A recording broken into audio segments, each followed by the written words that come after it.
Hola a todos, soy Manuel Sánchez Luna y durante este tiempo en este seminario de ventilación de alta frecuencia oscilatoria vamos a intentar resumir y ver juntos cuáles son los aspectos prácticos del manejo de esta modalidad de ventilación en el paciente neonatal.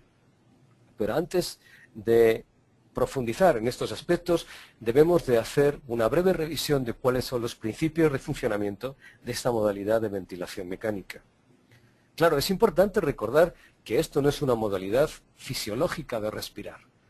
Los seres humanos respiramos con lo que llamamos una ventilación tidal. Esto es, tomamos gas con el cual vamos a hacer el intercambio gaseoso una serie de veces por minuto.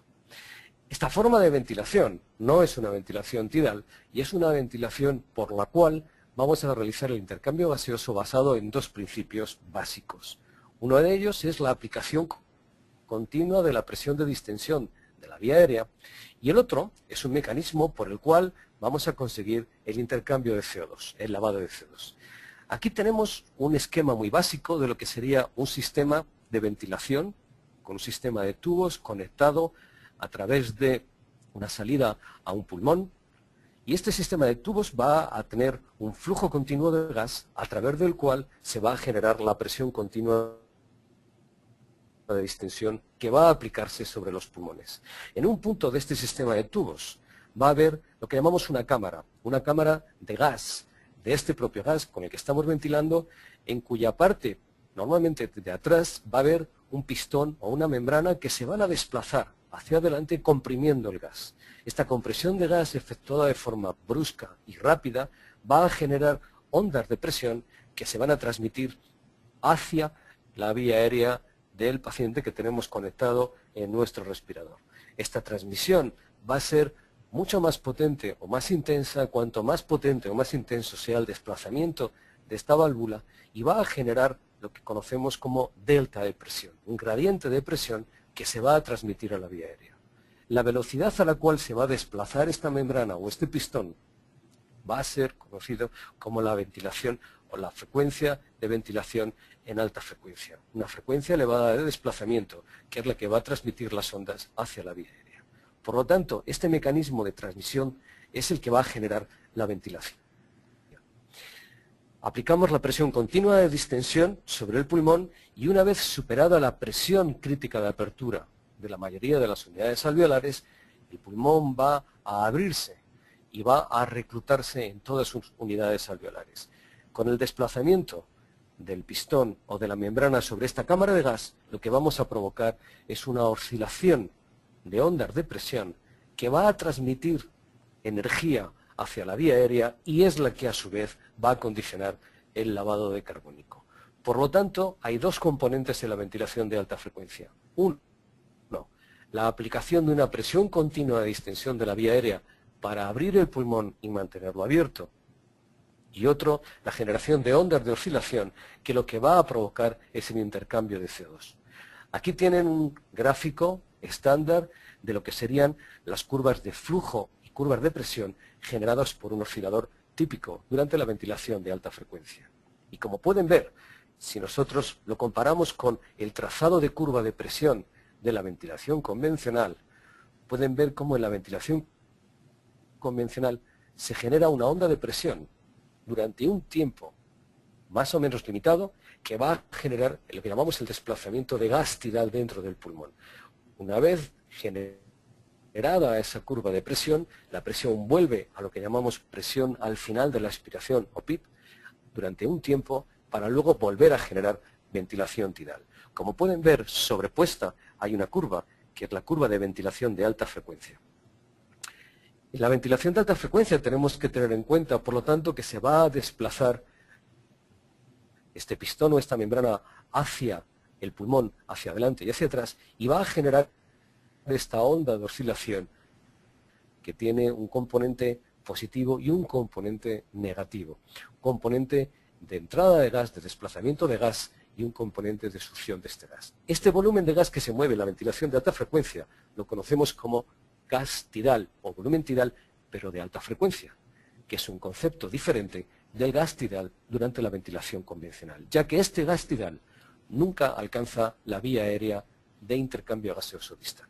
porque es un gas inferior al volumen del espacio muerto anatómico del pulmón.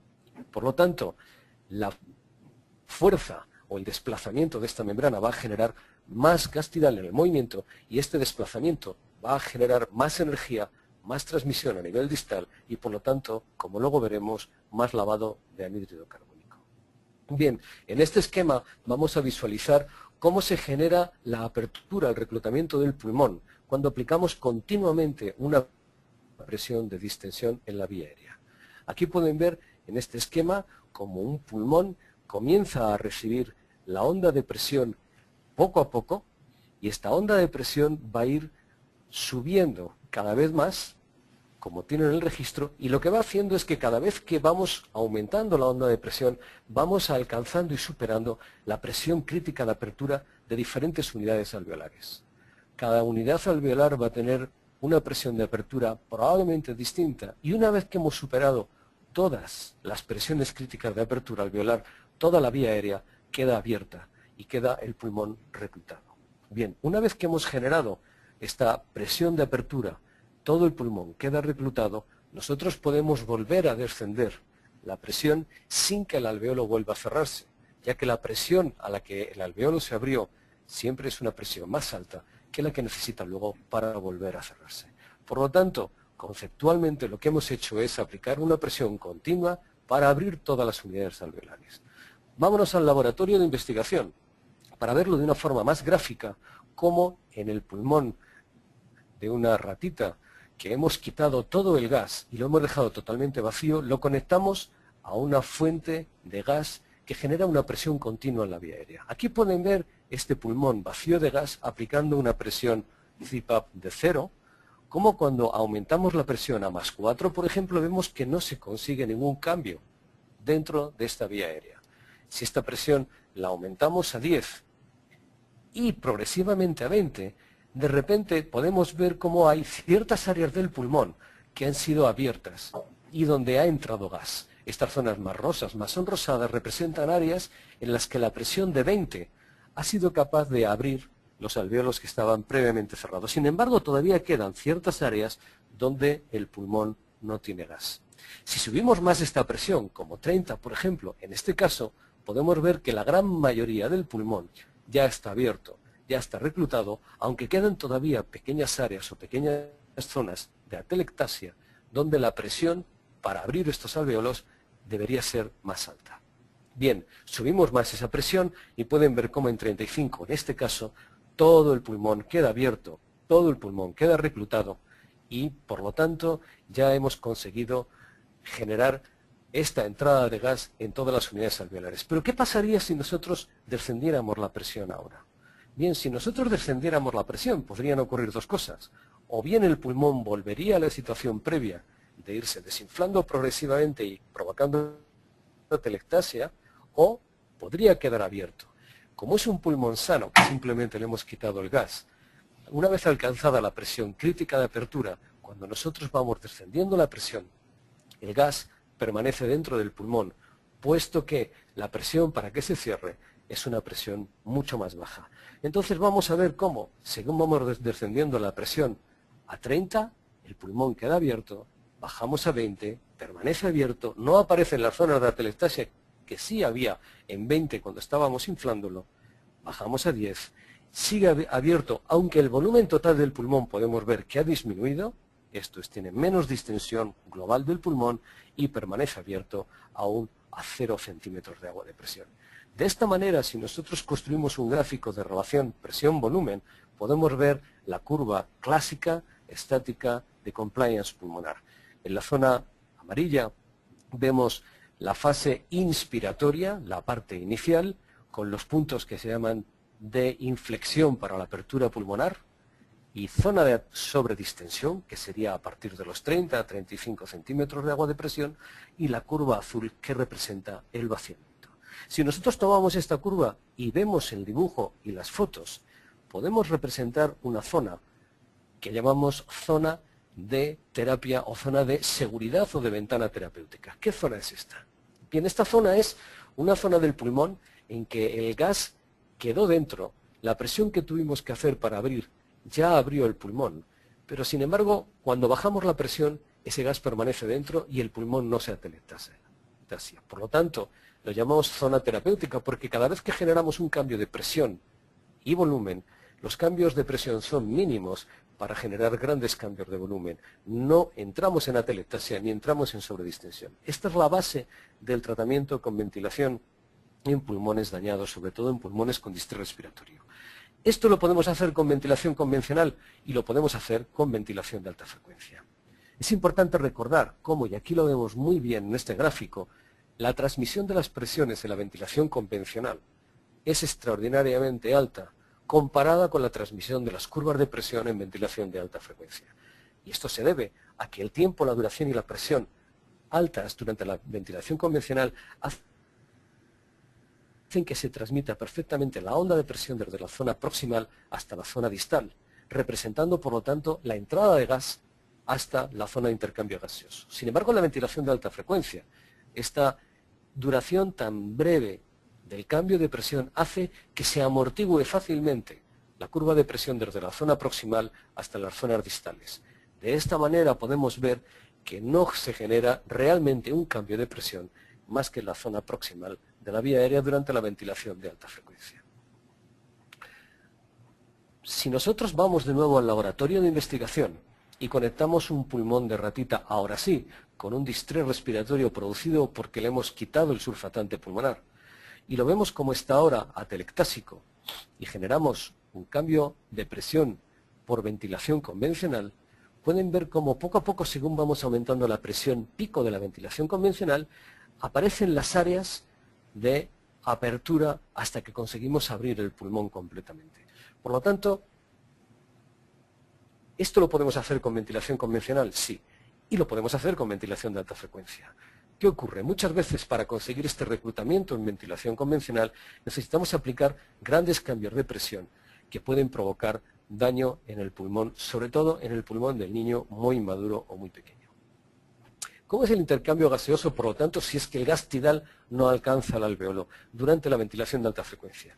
Bien, realmente es difícil de explicar y se conocen al menos 6 mecanismos implicados en el intercambio gaseoso, como es el flujo de gas directo en cierta proporción que llega a las zonas proximales dentro de cada ventilación, dispersión tipo Taylor, efecto Pendeluf, perfiles de velocidad asimétrica, mezcla también por origen cardíaco y el más importante de todos, la difusión molecular. Lo que nos importa de verdad es recordar que durante la ventilación de alta frecuencia la presión media elevada, la presión continua de distensión genera la apertura del pulmón, genera el volumen residual funcional y las ondas de presión generadas durante la oscilación lo que van a provocar el desplazamiento y generar estos volúmenes tidales de alta frecuencia que son siempre inferiores al espacio muerto anatómico, menos de 2.7 mililitros por kilo. Cuando la frecuencia de oscilaciones baja, el volumen que transmite el volumen de gas tidal es más alto y se genera cierto componente de intercambio gaseoso de convección en las zonas proximales. Sin embargo, cuando la frecuencia de oscilación es rápida, el desplazamiento del pistón es muy rápido, el volumen que se genera en cada ciclo de oscilación de gas tidal inferior al espacio muerto es cada vez menor. Por lo tanto, la transmisión del gas es menor también. Y eso es lo que hace que en ventilación de alta frecuencia, cuando nosotros incrementamos la frecuencia de oscilación, tenemos peor lavado de carbónico. Y si la disminuimos, la frecuencia de oscilación, el volumen tidal que se genera a alta frecuencia es mayor y por lo tanto lavamos más anhídrido carbónico. Es importante recordar este mecanismo porque a su vez, cuanto mayor es la vía aérea en cuanto a longitud y más ramificada esté o menor diámetro tenga, la transmisión de estas ondas de presión durante la oscilación va a ser peor. Y esto hace que en pulmones muy ramificados, muy grandes, por ejemplo los de los adultos, la transmisión de la onda de presión que genera la ventilación de alta frecuencia es menos eficaz. Por lo tanto, es necesario utilizar frecuencias de oscilación mucho más bajas cuanto mayor es el tamaño del pulmón, o más ramificado esté, o menor diámetro interno tenga la vía aérea. Y eso es uno de los motivos por los cuales en ventilación de alta frecuencia es muy sencillo la transmisión, y a veces es muy peligroso la transmisión de presiones en pulmones muy pequeños, como son los de nuestros pequeños recién nacidos inmaduros. Aquí pueden ver en este esquema cómo la transmisión de la onda de presión va amortiguándose progresivamente según nos vamos acercando a las zonas distales del pulmón. De nuevo, esto hace recordar por qué, cuanto mayor es el paciente, cuanto mayor es el pulmón, tendremos que utilizar frecuencias de oscilación más bajas para generar volúmenes de intercambio gaseoso más altos. Por lo tanto, y en forma esquemática, el lavado de carbónico, la ventilación alveolar, va a depender de varios mecanismos: un transporte convectivo en las zonas más proximales, en las zonas medias del pulmón, cierto componente de convección y difusión, y en las zonas más distales va a predominar el componente de difusión molecular. Este componente de difusión molecular lo que hace es que por cada movimiento y desplazamiento de las ondas de presión, estas ondas llegan a la zona distal y transmiten energía en las moléculas que están en la zona distal del alveolo. Esta transmisión de energía hace que se desplacen normalmente por las zonas periféricas de la vía aérea el gas distal, el gas del alveolo, y se produzca el lavado de anhídrido carbónico. Esta transmisión va a depender, por lo tanto, de la potencia de la onda delta P y de la frecuencia de oscilación. De nuevo, recordar que cuanto mayor es la frecuencia, menor es el volumen tidal de alta frecuencia que se va a generar y, por lo tanto, menor lavado de carbónico va a haber. Podemos ver en un esquema cómo es esta transmisión de la energía durante la ventilación. En la zona central, debido a la difusión molecular, se mueven las moléculas de la zona proximal a la zona distal, que van desplazando por la transmisión de energía moléculas hasta la zona distal, y aquí en rojo pueden ver cómo por la zona periférica el gas se desplaza de forma continua y va saliendo continuamente el gas con CO2. De esta manera y por este mecanismo ocurre el intercambio de CO2 durante la ventilación de alta frecuencia. Es importante recordar que, al igual que en ventilación convencional, el lavado de carbónico, esto es la ventilación alveolar, depende de la frecuencia respiratoria y del volumen tidal de forma semejante. Sin embargo, en la ventilación de alta frecuencia es potencialmente mucho más relacionado con el volumen tidal de alta frecuencia. ¿Qué ocurre? Que hay un gran número de respiradores, de ventiladores, que no miden este gas tidal de alta frecuencia. Y uno, si utiliza este tipo de equipos, tiene que mirar la transmisión de la oscilación sobre el cuerpo del paciente, sobre el cuerpo del bebé, para de alguna manera intentar entender cuánto volumen tidal se está generando. Para que nos hagamos una idea, si nosotros tenemos la posibilidad de medir este volumen tidal de alta frecuencia durante la ventilación, podemos saber que la relación es directa entre la ventilación alveolar y los cambios en el volumen tidal, y que muy pequeños cambios en este volumen tidal van a generar un gran cambio en la ventilación alveolar. Por lo tanto, a veces utilizaremos este tipo de ventilación cuando necesitemos lavar carbónico sin generar un trauma importante en la vía de ventilación convencional. Este volumen tidal de alta frecuencia va a depender, por lo tanto, de la potencia del desplazamiento del pistón a la membrana, delta P. A mayor potencia, mayor volumen tidal, y la frecuencia. Como hemos comentado de nuevo, a mayor frecuencia va a ser menor el volumen tidal, y a menor frecuencia, mayor volumen tidal de alta frecuencia se va a generar, por lo tanto, mayor lavado de carbónico. Hay otro factor que también influye, que es la duración del desplazamiento del gas de la membrana o del pistón hacia la zona inspiratoria, la duración del tiempo inspiratorio. A mayor duración, mayor desplazamiento también de gas tidal de alta frecuencia y, por lo tanto, mayor lavado de carbónico.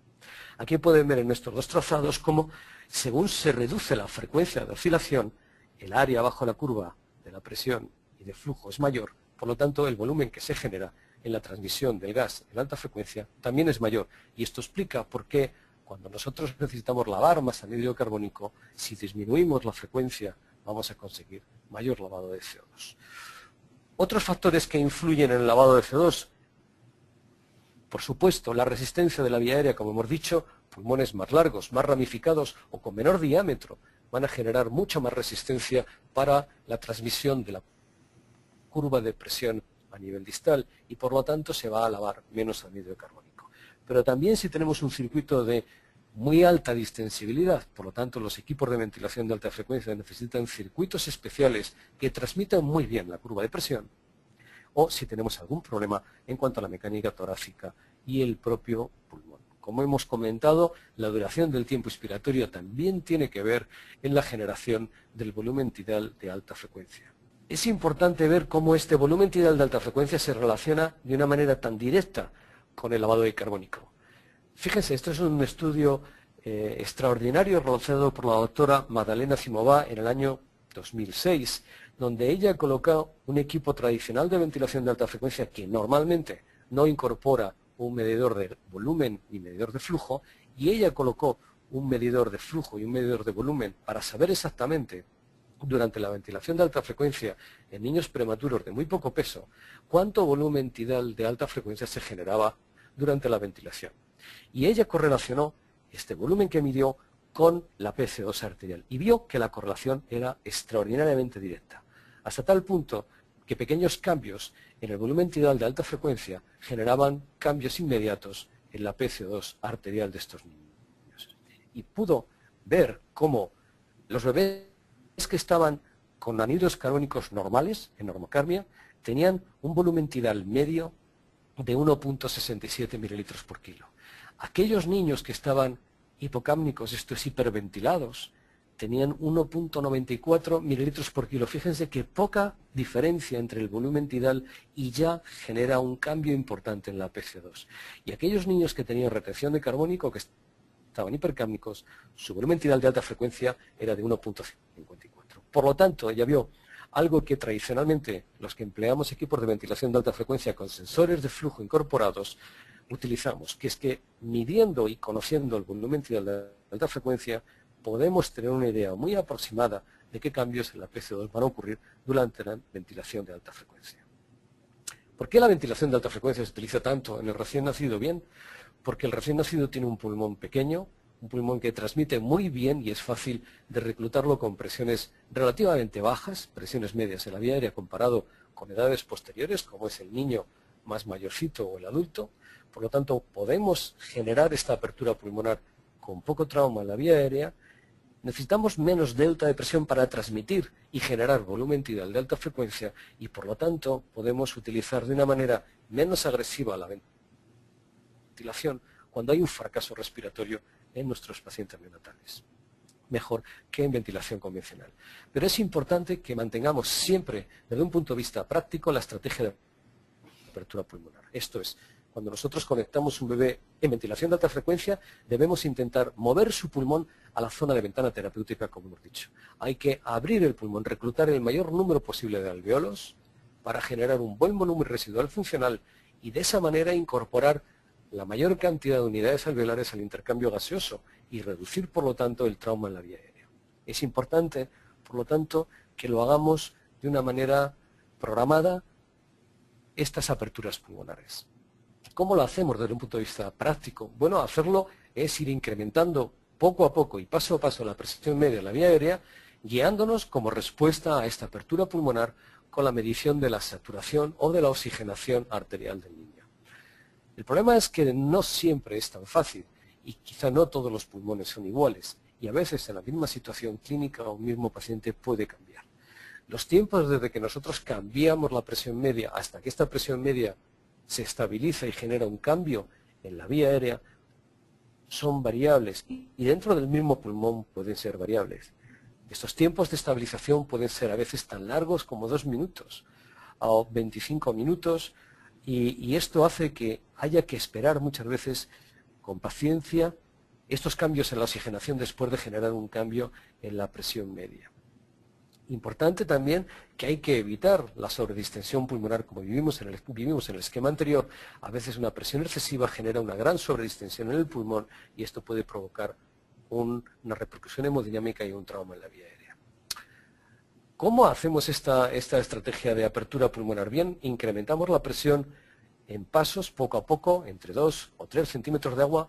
¿Y qué tiempo tenemos que esperar hasta que vemos una respuesta? Bueno, tenemos pocos estudios, aunque recientemente hay alguno que nos ha dicho cómo en aquellos pulmones con déficit de surfactante debemos de esperar unos 3 minutos antes de otro incremento de presión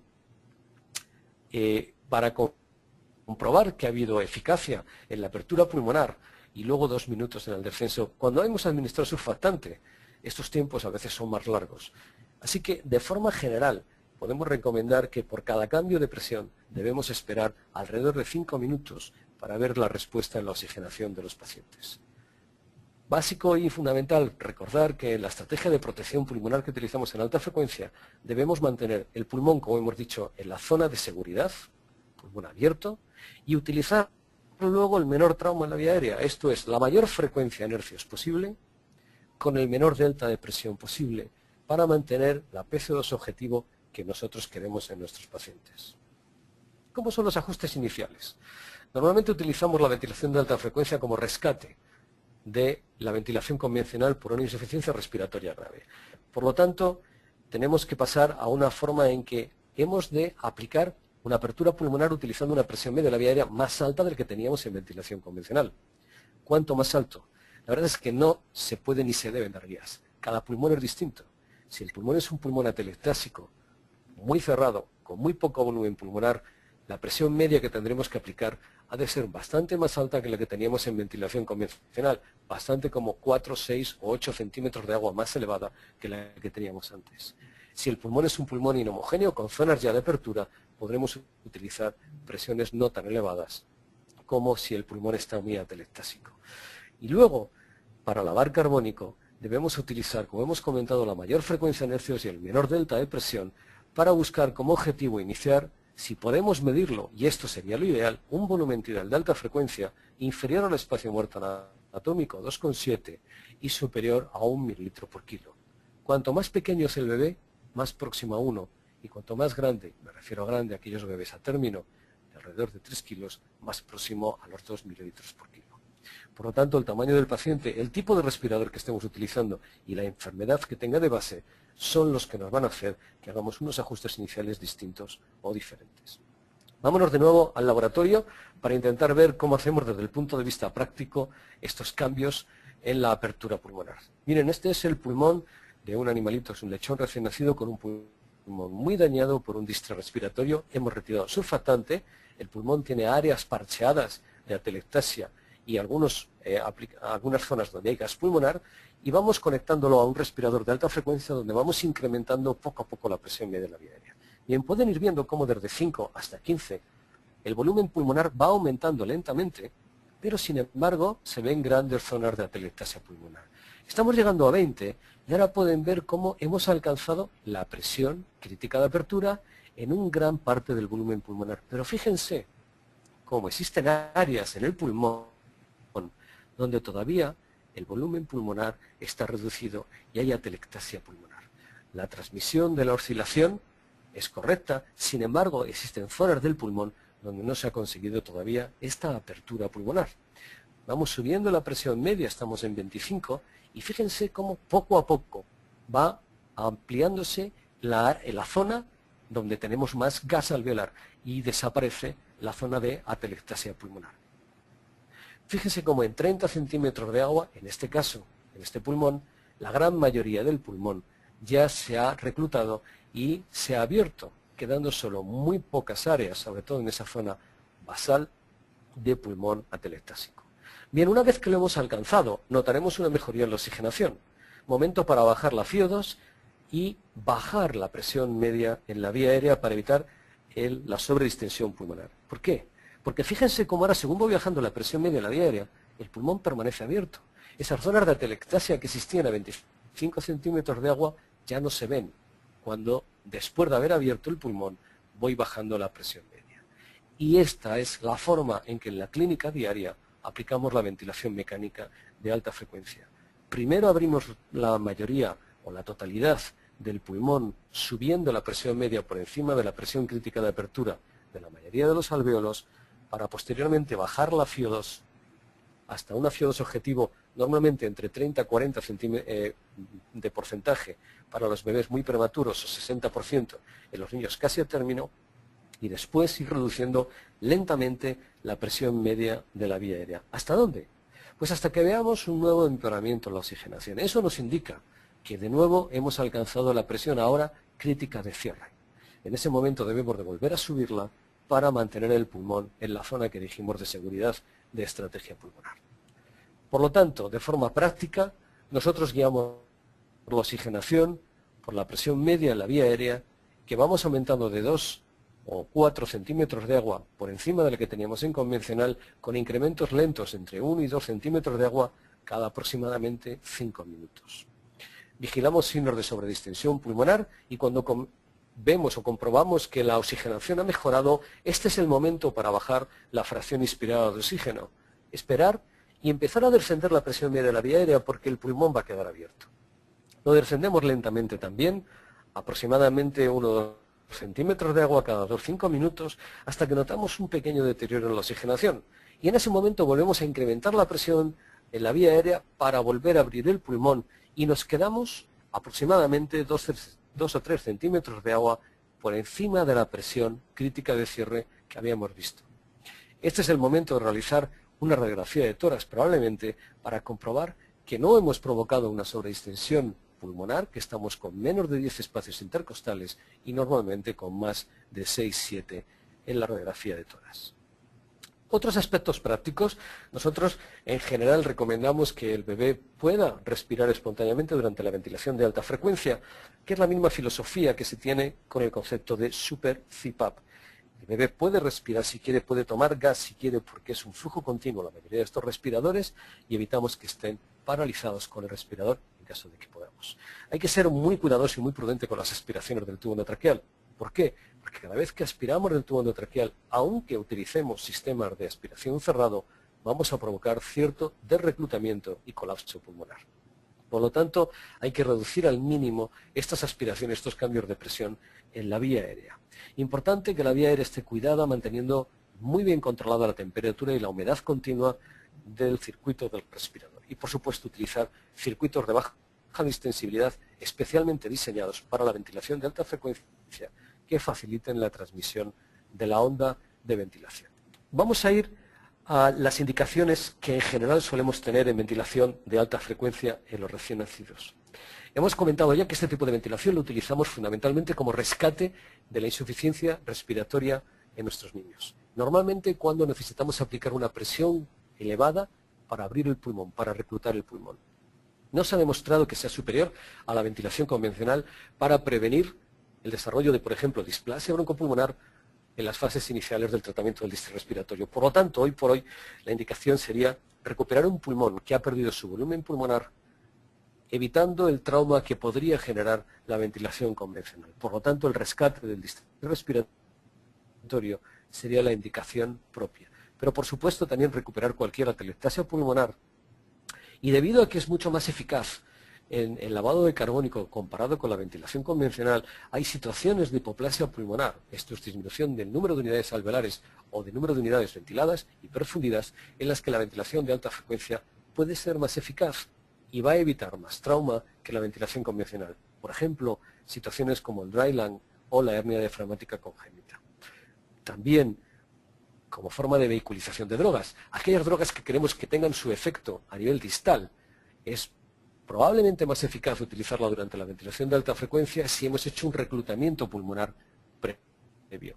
Y esto ocurre muchas veces para la administración del óxido nítrico. Vamos a ver algún caso clínico en la práctica diaria para ver cómo generamos o cómo manejamos la ventilación de alta frecuencia en nuestros niños. Este es un recién nacido a término que ya hace bastantes años llegó a nuestra unidad con un cuadro severo de aspiración meconial. Pueden ver en la radiografía cómo había pérdida de volumen parcheada en los dos pulmones y una insuficiencia respiratoria muy grave. Estaba siendo manejado en ventilación convencional y aquí pueden ver, esto es un trazado continuo de la gasometría intraarterial mediante un catéter que se coloca en estos bebés del pH, la PCO2 y la PO2, y aquí pueden ver en la oxigenación como este bebé, que estaba con FiO2 del 100%, estaba bastante hipoxémico.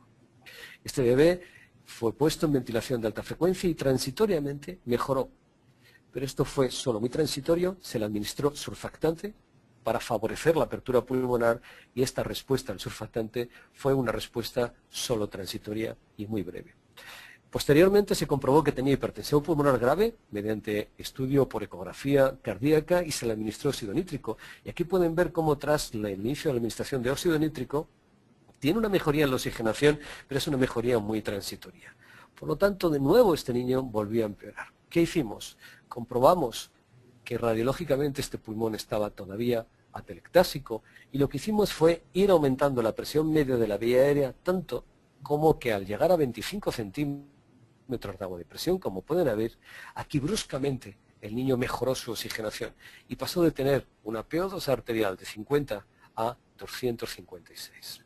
Bien, en este momento lo que hicimos fue bajar la FiO2, hacer su radiografía, aquí pueden ver antes y después de la ventilación convencional de alta frecuencia, y fuimos ajustando paso a paso la presión media en la vía aérea, como pueden ver, según los cambios en la oxigenación. Miren, en la parte inicial, el bebé estaba aproximadamente con 90 de PO2, con una presión media de 25, después de haber bajado la FiO2, y fuimos bajando lentamente la presión media hasta 17. Y en 17-16 vimos que empeoraba la oxigenación otra vez. En ese momento volvimos a subir la presión media hasta 18 y dejamos definitivamente el pulmón en 18. Pero lo que me importa es que vean cómo la PO2 a 18 centímetros de agua de presión es la misma que a 25. Por lo tanto, estamos en la zona de seguridad pulmonar y hemos evitado la sobredistensión o la pérdida de volumen. Miren, este es otro caso clínico bastante más reciente, con un reclutamiento también hecho en un bebé, pero que tenía una enfermedad por fuga aérea, por rotura pulmonar. Y en este bebé, aquí pueden ver en la parte superior del registro, la evolución de la fracción inspirada de oxígeno comparado con la presión media. Miren cómo aquí subimos la presión media muy poco. En este caso no hizo falta hacer una gran apertura pulmonar, pero fue lo suficiente como para bajar la FiO2. En este otro caso, es un caso diferente, también puede ver cómo la FiO2 la pudimos bajar después de incrementar la presión media en la vía aérea paso a paso hasta que el bebé mejoró. Por lo tanto, después de la subida de la presión, de la apertura pulmonar, pudimos bajar esta FiO2. ¿Qué errores podemos tener a veces durante la ventilación de alta frecuencia? Bueno, pues a veces ocurre que estamos haciendo las cosas, creemos que bien, sin embargo no tenemos una buena respuesta a la oxigenación. Y esto normalmente pasa porque la presión media que hemos aplicado es inferior a la presión de apertura, o hemos ido o estamos yendo demasiado lentos. A veces lo que vemos es que la respuesta es transitoria o muy pequeña, y quizás es que conseguimos la apertura, pero enseguida bajamos la presión media demasiado rápido y el pulmón se cerró de nuevo. Otras veces vemos que tenemos compromiso hemodinámico o que al subir la presión media no podemos ventilar. Y esto puede ocurrir debido a que tenemos una gran distensión del pulmón. Como vimos en algunos de los ejemplos, cuando el pulmón está muy distendido, la transmisión de la presión es menor. Y esto puede hacer que el lavado de carbónico sea menos eficaz. De nuevo, hay que tener cuidado cuando no hemos hecho un buen reclutamiento pulmonar, porque puede que la ventilación alveolar sea insuficiente. Y otras veces lo que tenemos es pobre transmisión distal, porque la vía aérea es demasiado larga para las presiones o la frecuencia que estamos utilizando, está demasiado ramificada o está muy obstruida. O a lo mejor estamos utilizando un equipo de ventilación que no es suficientemente potente para transmitir las ondas de ventilación. Hoy tenemos la suerte, además, de poder utilizar equipos extraordinariamente potentes que cubren todas las edades de los recién nacidos, como es el nuevo Babylog VN500, que genera mucha más potencia con cada ciclo de ventilación, pero además nos incorpora una novedad. Como hemos comentado, el volumen de alta frecuencia, el volumen tidal de alta frecuencia, es el que de verdad va a marcar el lavado de carbónico. Si al igual que durante la ventilación convencional yo pudiera dejar constante y ajustado este volumen tidal de alta frecuencia y que el respirador modificase delta P a lo largo de los ciclos respiratorios a lo largo del tiempo, podría de alguna manera evitar cambios importantes en la PCO2, cambios importantes que pueden generar problemas de perfusión cerebral. Bien, estas dos posibilidades las tenemos ahora, ya que este nuevo equipo tiene más presión, tiene más potencia, debido a que incorpora una servoválvula y pulsos desde la zona inspiratoria a la zona distal, en lugar de esa presión de flujo continuo que había antiguamente, con una válvula expiratoria más potente y un efecto Venturi mucho más potente. Por lo tanto, este equipo puede transmitir perfectamente la potencia a pulmones más grandes, a pulmones más ramificados, a edades mayores, comparado con lo que antiguamente podía hacer el Babylog 8000. Y lo que es más importante, aquí pueden ver cómo el volumen garantizado que se utiliza en ventilación convencional ha sido técnicamente incorporado a la ventilación de alta frecuencia. Nosotros podemos ajustar la ventilación tidal de alta frecuencia en forma garantizada durante la ventilación mecánica y que el respirador vaya modificando delta P ciclo a ciclo para dejar este volumen constante. ¿Cómo lo hace? Bueno, aquí podemos ver un esquema muy rápido con un pulmón de test y pueden ver la curva de flujo y la curva de presión. Cuando nosotros cerramos el pulmón de test, inmediatamente el respirador incrementa delta P para mantener constante el volumen tidal. Y esto hace que podamos mantener estos cambios de volumen de una forma estable a lo largo de los ciclos respiratorios.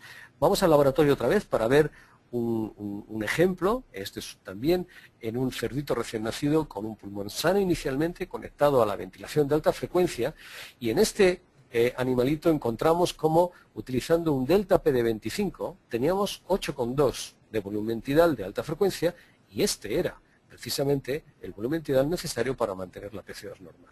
Bien, pueden ver cómo aquí nosotros subimos delta P a 30 y el volumen tidal sube inmediatamente a 9,4, lo que se transmitirá inmediatamente en un descenso de la PC2, y si nosotros volvemos a bajar a 25, inmediatamente nos encontramos otra vez con los 8,2. Bien, en este momento, en este animalito, nosotros ajustamos 8,2 de forma garantizada. Esto es, le decimos al respirador que mantenga constante 8,2 mililitros totales de volumen tidal en cada ciclo de ventilación de alta frecuencia, y le dejamos que él cambie delta P.